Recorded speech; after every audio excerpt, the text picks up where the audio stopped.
The price of one of the most commonly used prescription drugs in the country will fall next month.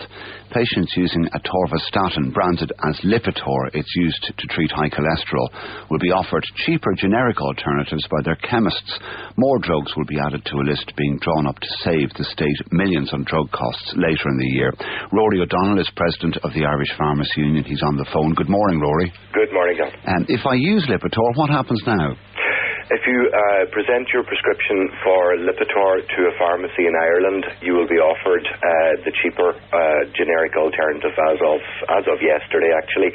Yesterday, the Irish Medicines Board published the first, as you said already, of 19 interchangeable lists, and that basically means that generic alternatives can now be offered to Irish patients which are cheaper than perhaps the original brand at this point in time. Apart from atorvastatin, what other drugs are there alternatives being drawn, or are there available for next month? As at this moment in time, the only interchangeable medicine is atorvastatin, but it is anticipated that we will see other statins for cholesterol lowering. We will see certain medicines to reduce stomach acid. We will see certain medicines for hypertension, blood pressure, and quite a few more as well. Lipitor is a very widely prescribed and very widely used drug in Ireland. For people who have been using it for a long time, and that includes quite a lot of people, they would be concerned about moving to an alternative, albeit that it contains the same basic ingredients. Are they safe? They're very, very safe. You can be very, very reassured that generic medicines go through the same rigorous testing and must comply with the same high standards as the original brands. But certainly patients will be concerned, and pharmacists have a very important role to play at the counter with those patients, with those consumers, to explain that this is perfectly safe. This is very common in other countries, and this is now going to be the normal in Ireland as well. How much cheaper will the generic be for atorvastatin? Well, that will certainly vary. I saw the Irish Times today quoting 20%, and that mightn't be too far wide of the mark. I think there's probably about 15 to 17% in the difference already, and from the start of next month there'll be a further reduction as well.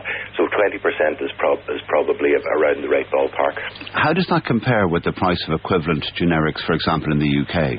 There's certainly a difference in certain medicines. It goes both ways. Some medicines are dearer in other jurisdictions. Some are cheaper in other jurisdictions. And of course, we have actually seen the effect of medicine shortages, which has become a problem in Ireland that has been widely reported over the last year, when medicines are actually more expensive in other countries than they are in Ireland. Yes, but in this case, if I want a generic alternative to Lipitor, which is the one that's being offered first, if I wanted it in the UK, it would be, I think, twice as cheap as it is here. Am I wrong?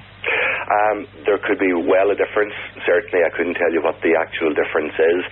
It's probably worth mentioning that the generic market in the UK is much more mature than it is in Ireland. Some 20 years ago, I worked there myself, and generics were the norm.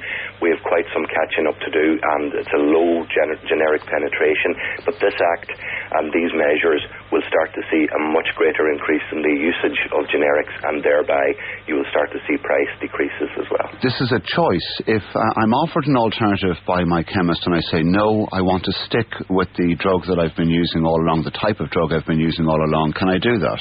Yes, that is the case at the moment. However, when reference pricing is introduced, and that is anticipated to be introduced by November, the state will only pay the reference price for the medicine, irrespective of what medicine is supplied.